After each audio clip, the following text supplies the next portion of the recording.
buenas noches. Llegó el mes de abril, el mes en que se festeja a la niñez en este país. Lamentablemente, no todo este segmento de la población tan sensible e importante de la población en México está libre de violencia. Tristemente, en los entornos donde tendrían, se supone que estar más seguro, es cuando se presentan situaciones difíciles y complicadas como el bullying y el acoso escolar. Hoy vamos a hablar de los ambientes escolares colaborativos, hablaremos de la inclusión educativa, que es fundamental, de la colaboración, de un buen trato en el ámbito escolar y cómo todos formamos parte de este compromiso por un cambio para habitar una comunidad cada día mejor. Aquí estamos involucrados todos, ¿eh? Cuando hablamos de comunidad escolar no estamos refiriéndonos exclusivamente a los maestros, al área directiva y a los alumnos, ¿no? Somos los padres de familia también que tenemos que estar involucrados en este universo. Es por eso que he convocado a esta junta de expertos. Una vez más nos acompaña Luz María Núñez Noriega, maestra en criminología, especialista en protección de infancia y mediación, diplomado en terapia infantil y familiar, doctorante en psicología por la Universidad de Sonora. Gracias una vez más. Colabora permanente en temas de defensa de los niños. Gracias. Y por primera vez, espero la primera de muchas, la maestra Carmen Ramos Dolores Johnson, psicóloga con 35 años de experiencia en educación. Ya verá usted en pantalla todo su currículum también. Maestra, bienvenida. Muchas gracias. Muchas gracias. Gracias por estar aquí con nosotros. Y bueno, el maestro Francisco López Tolano, director de Educación Especial y catedrático universitario. ¿Cómo está, maestro? Bienvenido. Muy bien, gracias a Dios, Marcos. Gusto en verte. ¿Cómo han cambiado los entornos, no? Mucho. De cuando estudiábamos cada uno en su momento y en su generación. Creo que es otra escuela. Hay otros factores de riesgo a los que con los que no contábamos en nuestra infancia, ¿no? Pero bueno, iniciamos, maestra, hablemos de bullying, porque es importante para iniciar este programa platicar de cifras. ¿Cuáles son los datos que tenemos sobre acoso escolar o bullying? Bueno, hablar de cifras es muy importante porque si no estamos midiendo algo, entonces no sabemos hacia dónde vamos, ¿no? En este caso, la cifra que voy a presentarles es publicada por la Gaceta de la UNAM, donde nos explican que en Bullying Sin Fronteras se hizo un estudio donde 20 universidades muy prestigiosas a nivel global hicieron un estudio acerca de cómo estaban los números en el tema de bullying, y ellos detectaron que si tenemos un grupo de 10 niños, 6 de ellos están padeciendo bullying. Ahora, para el entorno de México, podemos hablar de que está un poquito más elevado, con 7 niños de cada 10. Es decir, hay más niños que viven bullying. Maestro, difícil para todos los alumnos, pero hay una complicación y una dificultad para quienes padecen alguna discapacidad. Desde su trinchera, ¿cómo ven las cifras del bullying o acoso escolar a niños con discapacidad? Pues mira, en este punto, Marcos, queda muy a reserva del tipo, la condición del alumno, porque hay condiciones que esta misma condición no les permite el sufrir tanto este acoso, este bullying, ¿no? Sin embargo, pues es una minoría que siempre se están enfrentando a barreras para la participación, siempre se están enfrentando a esas barreras para el aprendizaje. Sí. Entonces, sí hay un índice más alto, y también por las nuevas tecnologías o las tecnologías que claro, tienen mucho que ver en la educación. ¿Sabe dónde he visto yo violencia? Y es lamentable. No tanto de alumnos a compañeros con discapacidad, entre padres de familia contra los padres que tienen un hijo con discapacidad, ¿eh? Sí. He visto yo cómo les gritan y los violentan porque no respetan los cajones azules, por ejemplo. Sí. Eso es verdaderamente duro. Y tristemente sé que también de algunos maestros, no todos, y de algunos directivos también. Tiene muchos años en la docencia, en el trato directo con los estudiantes. A lo largo de su trayectoria, ¿cómo ha visto? ¿Ha habido un aumento en el acoso escolar? Antes le decían carrilla, y cuando era muy violenta, era carrilla pesada y te aguantas, ¿no? ¿Cómo ha sido esta evolución a través de su visión en la docencia y en la atención a estudiantes, en la psicología? Tal como lo mencionas, se maneja mucho esta parte que siempre ha existido.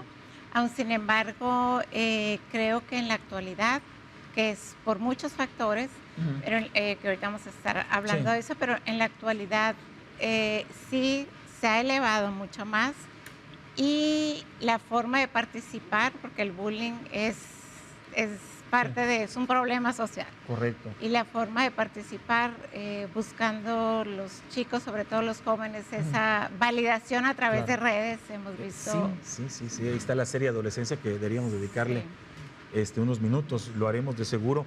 Bueno, hablemos de las afectaciones, Dulce, afectaciones graves del bullying a niños, niñas y adolescentes. ¿Qué es lo que arrojan las cifras? ¿Qué está También, pasando? UNESCO señala que es 200,000 fallecimientos por homicidio o por inducción al homicidio están relacionados con acoso escolar. Entonces es una cifra bastante importante, hablando de lo que es más grave, ¿no? Ya podemos hablar también de los problemas de salud física que se asocian con los problemas de salud mental, niños que no quieren ir a la escuela porque les duele el estómago frecuentemente, porque tienen dolor de cabeza, empiezan a padecer depresión, se sienten muy aislados. Entonces, claro, hablando en términos de salud mental y de salud física, tenemos afectaciones que podríamos decirlas que son menores comparado con las lesiones. Vimos hace unos días el caso de la niña que fue golpeada por 10 compañeros, entonces es un caso de lesiones que fue a dar al hospital, desafortunadamente. Sí, lamentable. Entonces, sí, entre homicidio, inducción al homicidio. Claro, recuerdo yo la ley del hielo, ¿no? Sí. En mis tiempos, ya cuando uno empieza a hablar de así, ya huyan los coyotes y los lobos, pero bueno, era la ley del hielo, ¿no? Sí, o sea, vamos a dejarle hablar premeditadamente a un compañero por distintas situaciones, ¿no? Realmente lastimaba, Sí. Lastimaba, pero resulta que pues ya no es solamente la ley del hielo, ¿no? Ahora existen las redes sociales, o sea, ahora funear, creo que es lo que están utilizando, es el concepto. Vamos a hacer pedazos a un compañero o una compañera en redes sociales. Hay redes sociales que son de puras secundarias y de puras preparatorias, usted lo sabe de seguro, donde están subiendo fotografías de manera anónima porque nadie da su nombre ni su cara, criticando, hablando mal de una niña, de su integridad moral, ¿sí? Destruyéndola, sin fundamentos, sin argumentos y, por supuesto, violando leyes, ¿no? ¿Cómo ha visto usted esta parte y usted también, maestra? Pues en las escuelas la situación aquí con los niños es que carecen muchas veces de habilidades sociales.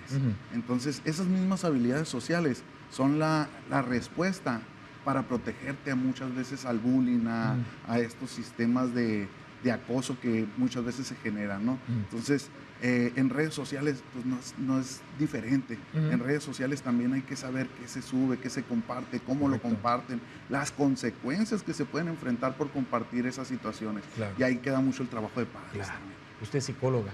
Sí. Con este tema de redes sociales, ¿qué casos ha atendido? ¿Cómo está viendo? ¿Cuál es el termómetro en el bullying o acoso escolar a través de redes sociales? Sí, bueno, es un tema bastante complejo. Las redes sociales lo que hacen es, les da ese valor porque están y no están. Exacto, no hay presencia física, se valentonan, están anónimos también, creando otros perfiles que son falsos. Sí, y se dificulta un poco más el manejo, o sea, es educar mucho a los jóvenes, a los niños, qué hacer, qué no hacer, qué publicar, cuándo no publicar, y también pues las leyes, ¿no? Que nos protejan, que se ha avanzado, todavía falta mucho, pero bueno, esa parte y finalmente están buscando pertenecer. Sí, están buscando pertenecer. Yo creo que aquí, Lucy, hay que darles herramientas, ¿no? Porque va a ser imposible bloquearle las redes sociales. Esto llegó para quedarse y avanzar. Hablemos de qué debemos entender por bullying y los tipos de bullying o acoso escolar, Lucy. Bien, por bullying a mí me gusta mucho el concepto que tiene Alianza Antibullying de Gran Bretaña. Ellos lo tienen bastante claro y lo definen así. Ellos dicen que se trata de un fenómeno escolar que se da entre pares, pero entre pares con un desequilibrio de poder. El desequilibrio de poder puede tener que ver con que la persona que realiza la conducta de acoso escolar tiene una posición de superioridad con respecto a la persona que recibe el acoso escolar y no necesariamente tiene que ser una persona muy grandota contra una muy chiquita, puede ser que sean varios contra uno solo, que como dice el maestro, tienen menos habilidades socioemocionales o que tiene alguna neurodiversidad o bien que tiene alguna condición de salud o pertenece a algún pueblo originario. Cualquier razón, cualquier motivo, hasta usar lentes puede ser causa, ¿no? De esto, que es una acción repetitiva, ¿sí? Ahí la distinguimos de cuando es un conflicto relacional. Esto es repetitivo, un día te pateo la mochila, al siguiente día te digo una broma pesada, al siguiente día hablo mal de ti, te aíslo, ¿sí? Entonces, el desequilibrio de poder, la repetición y la intención de generar daño. Esos serían los elementos. Esos son los elementos Sí. del bullying lamentable. En cuanto a los tipos de bullying, perdón, tenemos que hay violencia directa, los golpes, Claro, la violencia física, directa. indirecta física, que es sobre los materiales, romper Sí. cuadernos, Sí. tirar mochilas, y los de aislamiento social, que son Sí. ya más como los de comportamientos más sutiles, ¿no? Que generalmente en las niñas se da más. Sí. Aislar socialmente, menospreciar, hablar mal de alguien, como Sí. ahorita lo comentabas, ¿no? Desprestigiar su imagen, afectar su identidad. Y el ciberacoso, que como Claro. lo mencionamos, tiene este factor de anonimato. Es correcto. Vamos a hacer pausa, ¿eh? Vamos a regresar con el bullying y necesidades para el cambio. Todo esto en el mes del niño. Procuremos una infancia sin violencia en todos sus entornos, en todos. Y si usted cree que al interior de su recámara está seguro su menor, no. No si tiene una laptop, no si tiene una computadora, no si tiene un teléfono inteligente y está conectado a internet. No. Pausa y volvemos.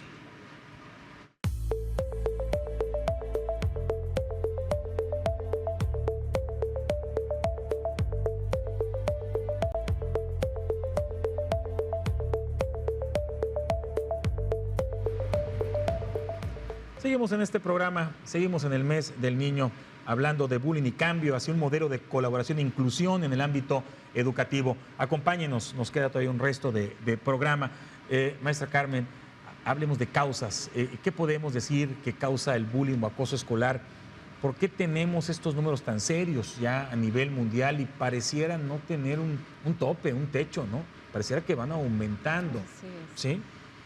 Bueno, este problema de bullying es multifactorial, tiene muchas causas. Me atrevería a decir que una de las bases es la falta de pertenencia. Y de igual manera, la solución es la pertenencia.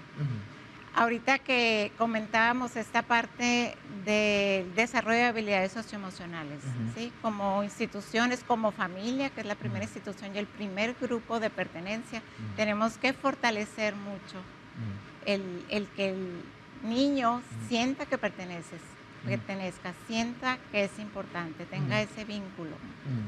Y causas, pues bueno, puede ser desde...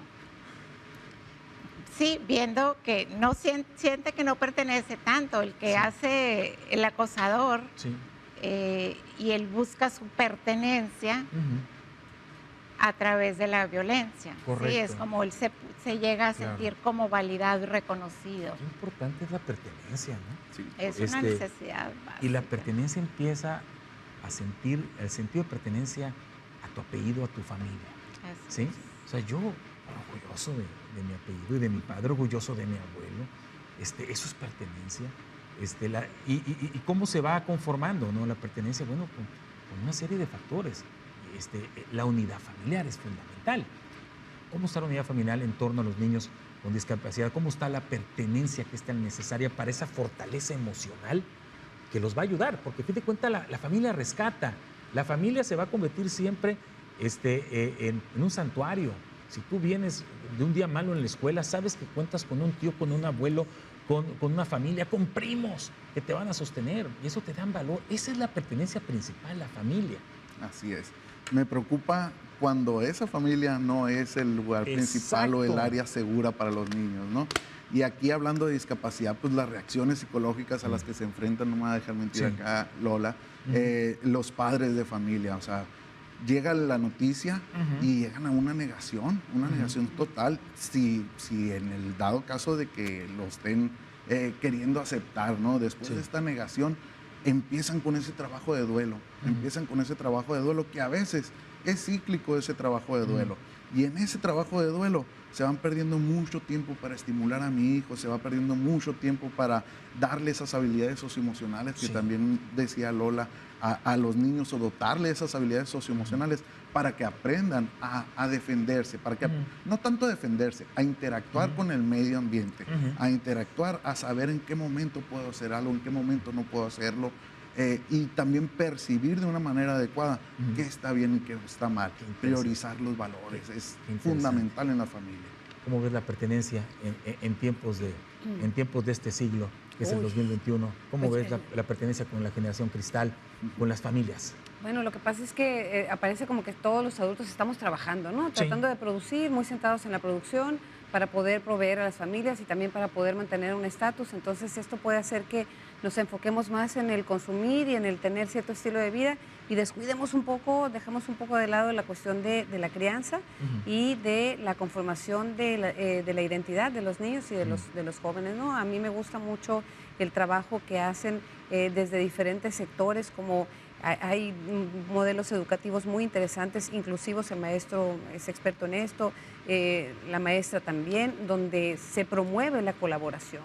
También, curiosamente, ¿no? En la Universidad de Sonora hemos estado haciendo una revisión de investigaciones sobre factores protectores para que los adolescentes y los niños no tengan tantos problemas de violencia, y los entornos espirituales funcionan. Sí. ¿Sí? Independientemente de las religiones que las personas deseen practicar, ¿no?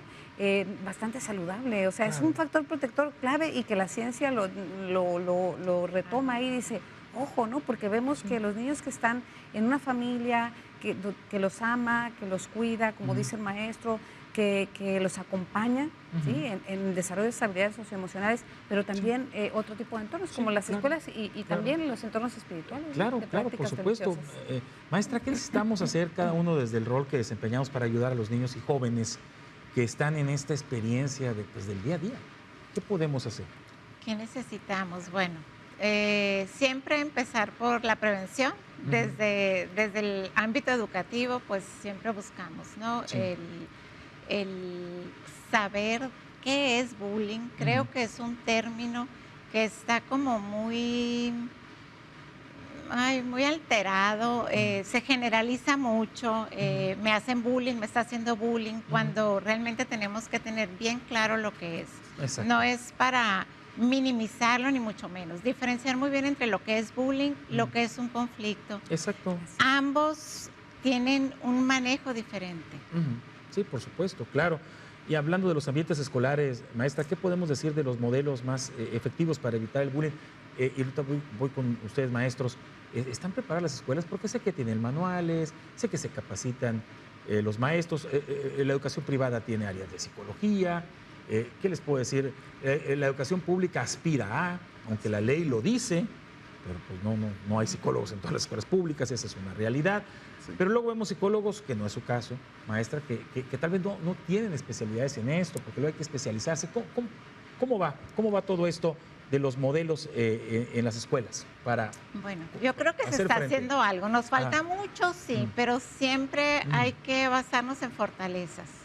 Si la gente habla de esto, si se preguntan, si nos preocupa, ese es un buen punto de partida. De acuerdo. Como escuelas, pues bueno, habrá escuelas que se interesan más, que tienen más medios, que tienen personal más capacitado, pero yo creo que en mediano, en pequeño, en largo, en cualquier plano, se tiene que trabajar en eso, concientizar primero a los docentes, capacitar a los padres de familia, capacitar y darles esa educación a los alumnos también. ¿Cómo ve, maestra, cómo se está abordando en las escuelas, tanto públicas y privadas, casos específicos de acoso escolar? ¿Están siendo rebasadas, son insuficientes?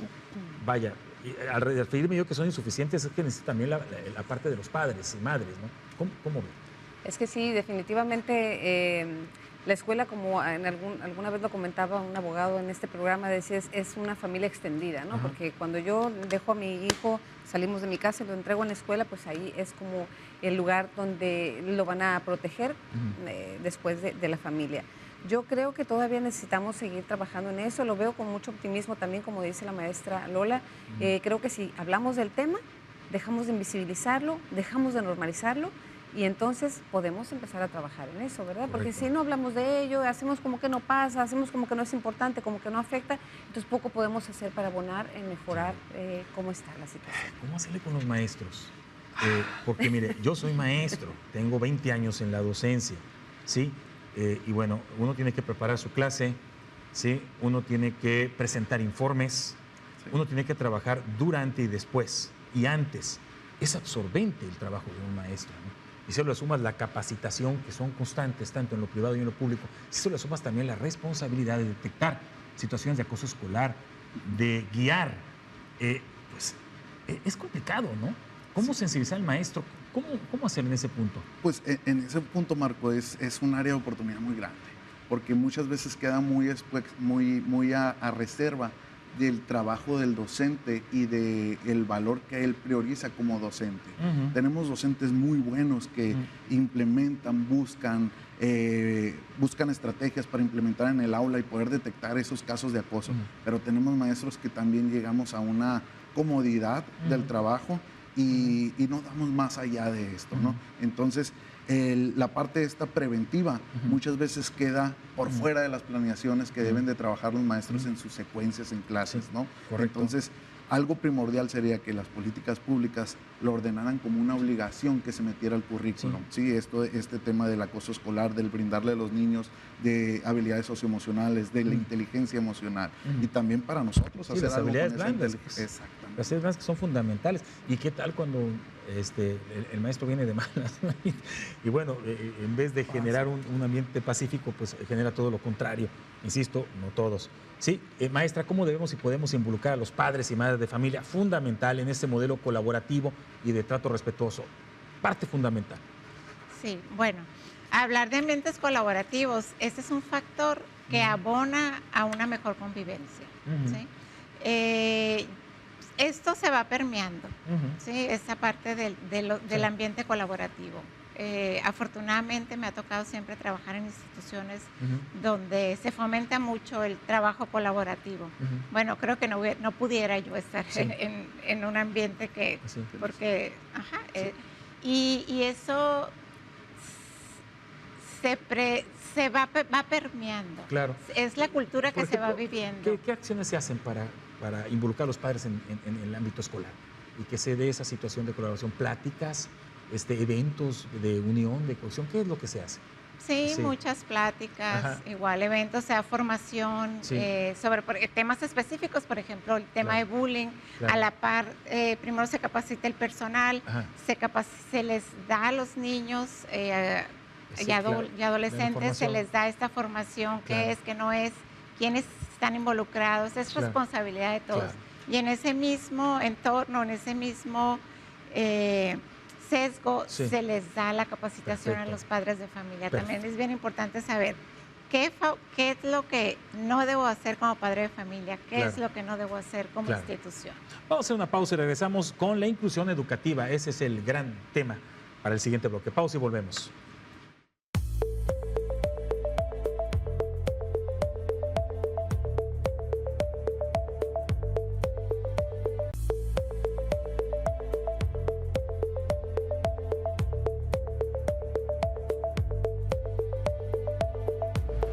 Bueno, cada vez hay más niños y jóvenes neurodivergentes incorporándose a la educación. ¿Qué papel, maestro, tiene el fomento a la inclusión en la colaboración escolar para disminuir el bullying? ¿No? Hablemos qué es un niño y un joven neurodivergente primero, ¿no? Antes de irnos con la respuesta. Ok, niños neurodivergentes, todos aquellos niños que tienen una diferencia neuronal, llámese TEA, llámese TDAH, llámese trastornos de la comunicación, etcétera, etcétera, ¿no? Y luego tenemos a los niños con discapacidad, los niños con problemas de aprendizaje, niños rezagados, ¿sí?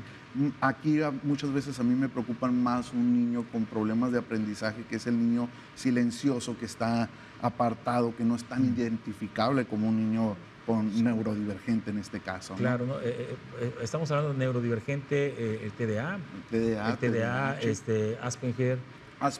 Ahí en ese aspecto, el DSM-5, que es el nuevo manual para los psicólogos, ya cataloga al TEA como nivel 1, nivel 2, nivel 3. Lo que es Asperger dejó de aparecer. Ya dejó de aparecer, según se pusieron de acuerdo los científicos, la gente de ciencia, y ya no hay. Es un nivel del TDA. Es un nivel del TDA. Generalmente es nivel 1, que requiere de muy poco apoyo. Entonces, los niveles en el TEA ahora están valorados en requiere de apoyo, requiere medianamente de apoyo o no requiere mucho apoyo. Nivel 1, 2 y 3. Claro, ¿cómo está este asunto de la inclusión? El papel y el fomento de la inclusión en la colaboración escolar para disminuir el bullying. Pues en cuestión de la inclusión, viéndola como el proceso para identificar aquellas barreras de la participación en el aprendizaje en ambientes escolares, de las comunidades vulneradas o de las comunidades minoritarias con vulnerabilidad, es algo que, bien lo has dicho mucho, es un trabajo colaborativo, pero colaborativo en resolver el problema. Muchas veces vemos el trabajo colaborativo queriendo obtener un diagnóstico, queriendo obtener una condición del niño para que nos vaya a dar una guía. No es necesario. Muchas veces sabemos qué es el área de oportunidad de nosotros, sabemos muy bien qué es como escuela lo que tenemos que hacer, y dentro de esto vienen mucho las barreras de actitudes, y de actitudes tanto de docentes como de padres de familia, lo que comentábamos en el bloque anterior, de que hay padres de familia que no aceptan la discapacidad o que aparentemente la aceptan, ¿no? Hay escuelas modelo, y yo quiero destacar, porque sé y lo sé porque mi sobrino Luis Dieguito está la secundaria número 12, muchas felicidades a la secundaria número 12, es lo único que voy a decir. Tiene un programa de inclusión extraordinario en discapacidad, y ese programa de inclusión ha sensibilizado a los niños por generaciones, y es muy hermoso ver cómo los compañeros con discapacidad unen, no separan, sensibilizan, tranquilizan.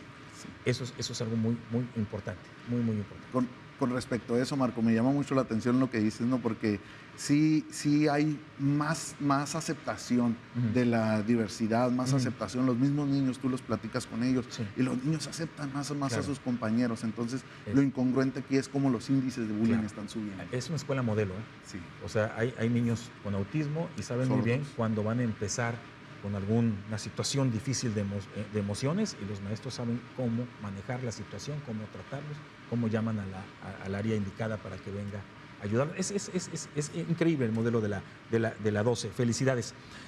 Maestra, ¿de qué manera pueden los docentes y el personal escolar recibir capacitación, y apoyo para abordar situaciones de acoso escolar de manera efectiva y sensible? Bueno, ¿de qué manera capacitación? Pues primero es el deseo, ¿sí? El deseo de recibir la capacitación. Hay gente preparada,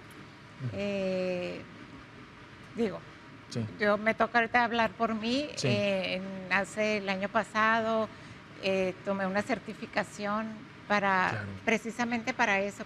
Es un modelo que está, cuando hablas de bullying, cambio, me parece muy favorable, porque creo que tenemos que cambiar un poco la forma en que tenemos que dejar de buscar culpables. Correcto.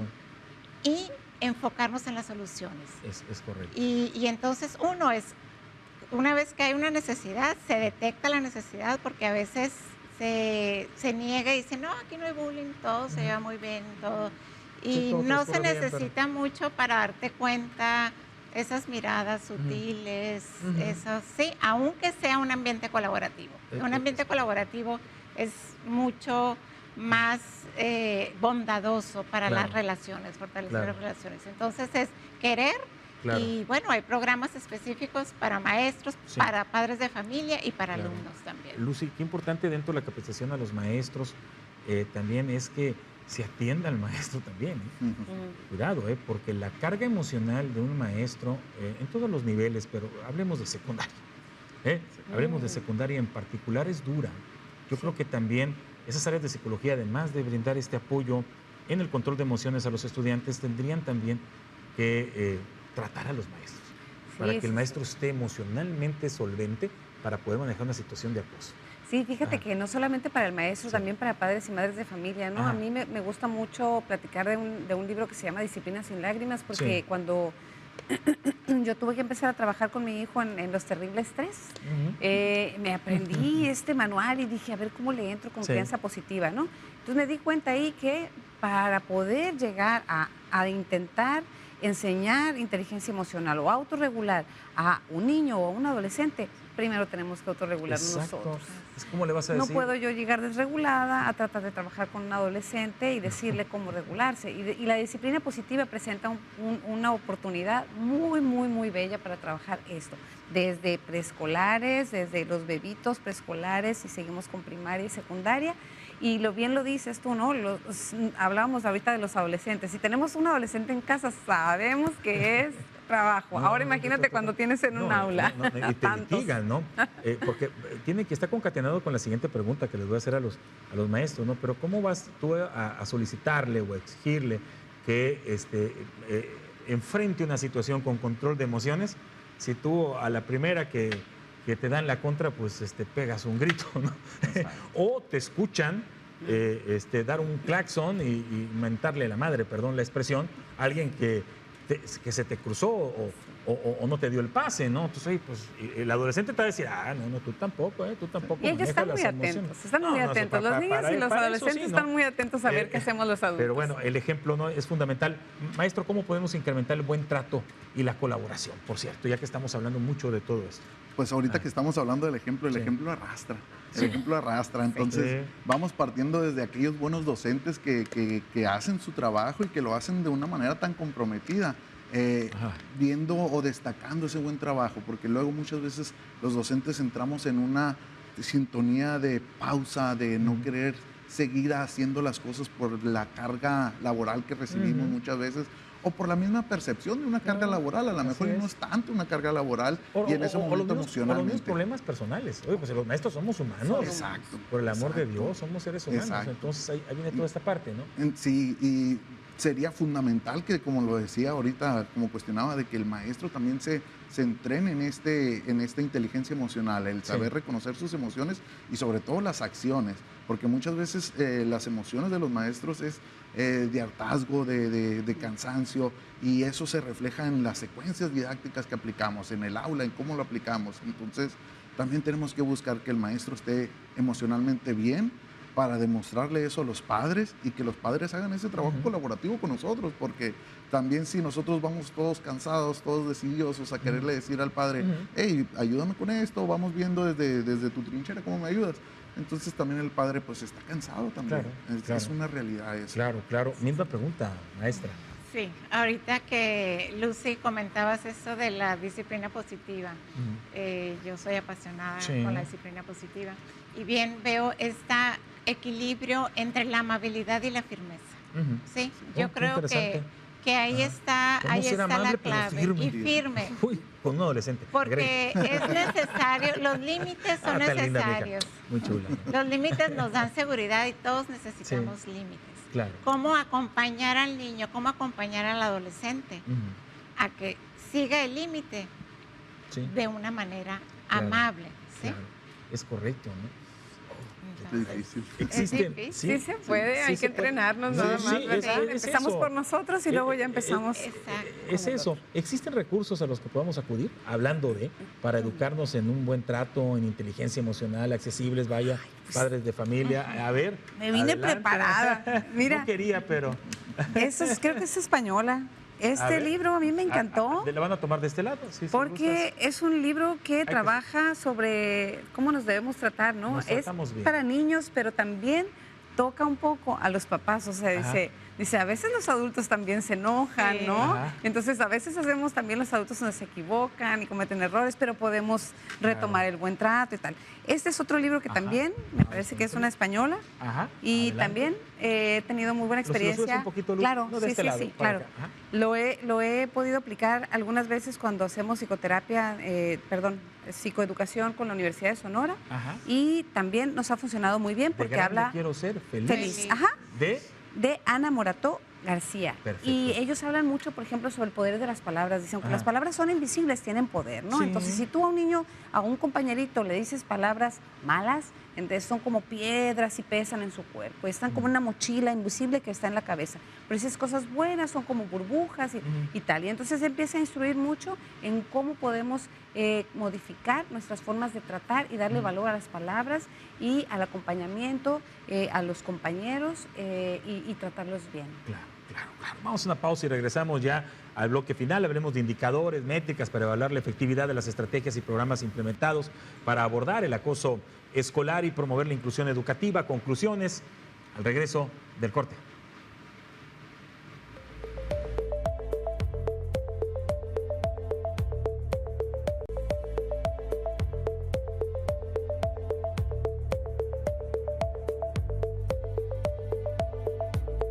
Ya vamos al bloque final, ¿no?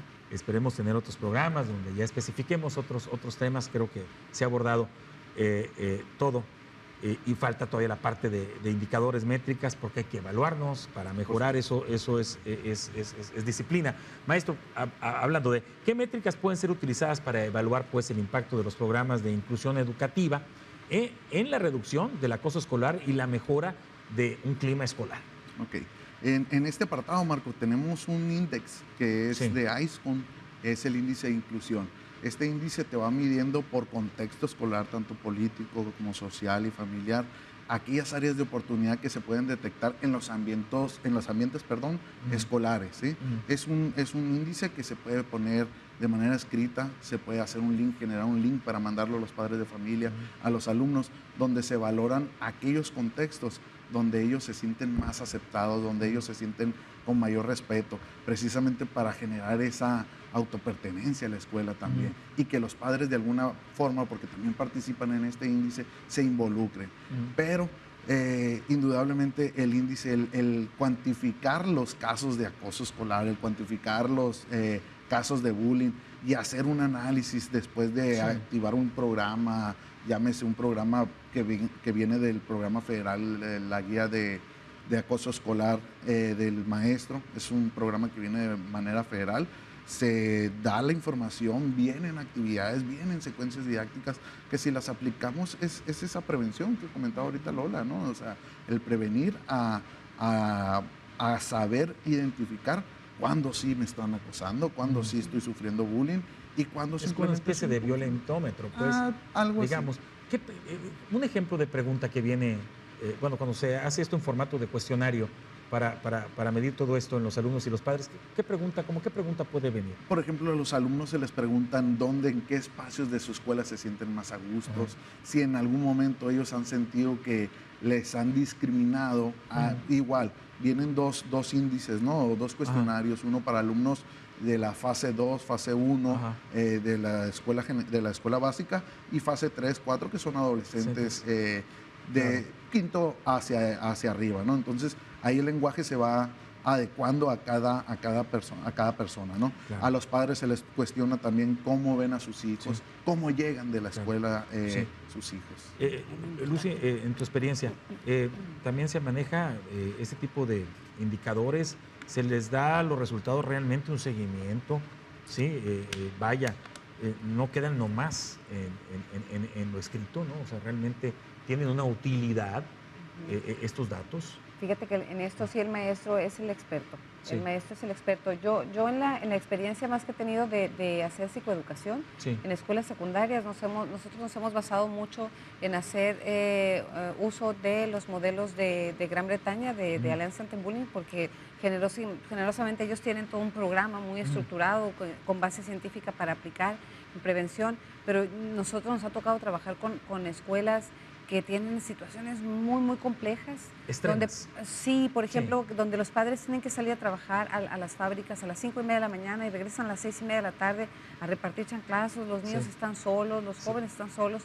Entonces, ahí yo he visto también que por parte de la escuela a veces hay poca capacidad de manejar toda esta situación, ¿no? De hacerse cargo de la situación, de poder implementar un modelo colaborativo. Pero yo creo que vamos por un buen camino. Soy muy optimista. Y esto que no lo conocía, y me parece muy interesante. Sí. Maestro, ¿cómo pueden los datos de ausentismo escolar, rendimiento académico y bienestar escolar ser utilizados para evaluar la efectividad de las estrategias y programas que se implementan para abordar el acoso escolar, ya que estamos en todo eso? Pues como toda cosa evaluable, ¿sí? La evaluación es para darnos una guía de dónde vamos a abonar más, dónde vamos a poner nuestro esfuerzo, sobre todo, ¿no? Entonces, a la hora de evaluar estos contextos, a la hora de evaluar estas situaciones de bullying, de acoso, nos da una barrera, por así decirlo, o nos emite a nosotros una barrera en la participación que se están enfrentando estos alumnos. Y de ahí el análisis en colaboración de todos los docentes, de toda la comunidad educativa, inclusive si se puede hacer partícipe a los padres, se hacen partícipes. Entonces, el análisis de esta colaboración en colaborativo de estos datos nos van a dar la guía hacia qué actividades vamos a tener que generar, llámese prevención, llámese capacitación a padres, a maestros, etcétera, etcétera, ¿no? Tenemos contextos escolares o escuelas que no tienen el personal de USAER, supongamos, ¿no? Y que ahí carecen de una cierta orientación, pero aquí los maestros tenemos maestros muy hábiles, muy creativos, que no se quedan esperando la orientación o las sugerencias, buscan ellos, son autodidactas, buscan estrategias. Entonces, más que nada es el querer hacer las cosas, el no ser parte de esas barreras de actitud que nosotros podemos ser tanto como padres o como maestros en ocasiones, ¿no? Claro. La educación privada, maestra, tiene programas. ¿Cómo ve usted la educación privada en este aspecto? Hemos hablado de la pública. ¿Tienen programas para abordar el acoso escolar? ¿Tienen formas de medir la efectividad de las estrategias y estar cambiando? ¿Cómo andamos en esa parte? Me ha tocado a mí, bueno, siempre he Sí. laborado en el sector privado, me ha Sí. tocado instrumentos para medir el ambiente correlacional, cómo se sienten ellos en cuanto a Perfecto. cómo es la confianza, Perfecto. cómo es ese ambiente de paz, eligen con quién sí quieres estar y con quién no, y te da todo un sociograma con mucha información muy valiosa. Y se va viendo una evolución, ¿sí? Por otro lado, también me ha tocado la institución donde se cuenta con un protocolo, hay Claro. los maestros están capacitados, los padres de familia y los alumnos con en esa misma línea Perfecto. de este enfoque sin culpa. Y me ha tocado llevarlo se activa el protocolo cuando se tiene sospecha, tenemos Sí, información se activa de el un protocolo. padre de familia, de un alumno, una vez que tú les das información a los niños son más transparentes y dicen, a lo mejor esto es esto, y se acercan. De acuerdo. ¿Sí? Eso es Entonces, importante. y de pronto se descarta, si se trata de un conflicto, se les da ese manejo como Claro. conflicto. Si se trata de bullying, pues se hace todo este enfoque donde se involucra Claro. al agresor, Sí. a los testigos Sí. y también a los seguidores, se Ah. involucran en la solución. Perfecto. No Eso es se culpa a importante. nadie, y eso es importante. tenemos que cambiar mucho la mentalidad, Claro. porque los padres de la víctima sobre todo quieren ver la cabeza Sí, y rodando. entonces, Sí. híjoles, tenemos que Y no nomás de los maestros y de los académicos sí, también. tenemos que manejar, Sí, digo, sí, sí. Es correcto, es sí correcto. funciona, Sí. sí funciona. Sí, sí, sí. ¿Qué papel, maestro, pueden desempeñar las tecnologías de la información y la comunicación en recopilación y análisis de datos para evaluar todo esto? Pues imagínate, Marco, ahorita y con la llegada, bueno, no llegada, ¿no? De la IA, Sí. el cómo nos ayuda mucho a recopilar estos datos o al meter un software, datos para poder hacer estas comparaciones del avance que tenemos en materia de cuantitativa, ¿no? Aquí, sin embargo, las tecnologías, pues también pasando para de lo que es la cuestión métrica, el cómo las tecnologías a veces van a ser ese parte fundamental para que el padre de familia esté en revisión constante. Correcto. Un ejemplo, los padres de familia o los niños de 12 a 11 años no deben de tener Instagram, ¿sí? Sin embargo, hay padres de familia que les permitimos tener Sí, esas redes sociales, Ah. ¿sí? Y los niños te exigen, ahorita lo comentábamos, los niños te exigen y te dicen, a ver, pues es mi derecho, mi intimidad, ¿no? Sí, pero con un derecho va un deber. Sí. Entonces muchas veces los padres no sabemos esto Sí. y los padres decimos, pues es derecho a la intimidad al niño, no lo tengo que andar revisando Sí. Instagram, WhatsApp, Sí. pero es nuestro deber. Claro. El interés superior del niño y la niñez es deber de todo, de cualquier Claro. adulto. pues, ¿no? Correcto. Vamos a la ronda de conclusiones. Yo creo que tenemos que hacer un programa específico, ¿no? De cómo controlar el uso y tiempo del Internet en nuestros niños y adolescentes. Ese es un programa completo. Muchas gracias, Lucy. Adelante con tu conclusión. No, yo encantada. Bueno, trabajar en varias cosas, ¿no? Trabajar en la conformación de una identidad anti-bullying, Ajá. en los modelos colaborativos en las escuelas, con modelos colaborativos no competenciales, ¿no? No importa tanto ser el número uno, sino saber trabajar en equipo. Destacaría también mucho el papel de la familia, que se involucre y que tenga la intención y el deseo de cambiar y mejorar su comunidad, no solamente su comunidad escolar, sino también su comunidad con el vecino, ¿eh? Tenemos que tener claro que somos interdependientes los seres humanos, no podemos sobrevivir unos sin otros, lo vimos con la pandemia de COVID, clarísimo, nos quedó que no podemos sobrevivir solos. Gracias, Lucy. Maestra Dolores, adelante con su conclusión. La importancia del desarrollo de habilidades socioemocionales, ¿sí? y el enfocarnos en soluciones.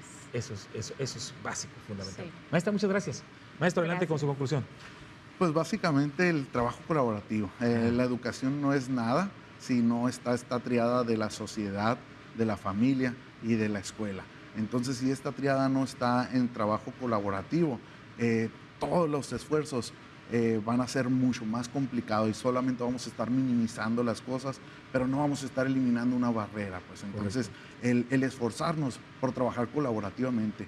No somos papás, no somos enemigos los maestros somos un apoyo para ustedes, así como los especialistas en salud emocional, en salud clínica. Claro. Muchas gracias a los tres, muy amables, comprometidos en hacer este programa que les decía de las redes sociales. Creo que es importante. Muchas gracias y por supuesto, gracias a usted. Muy buenas noches.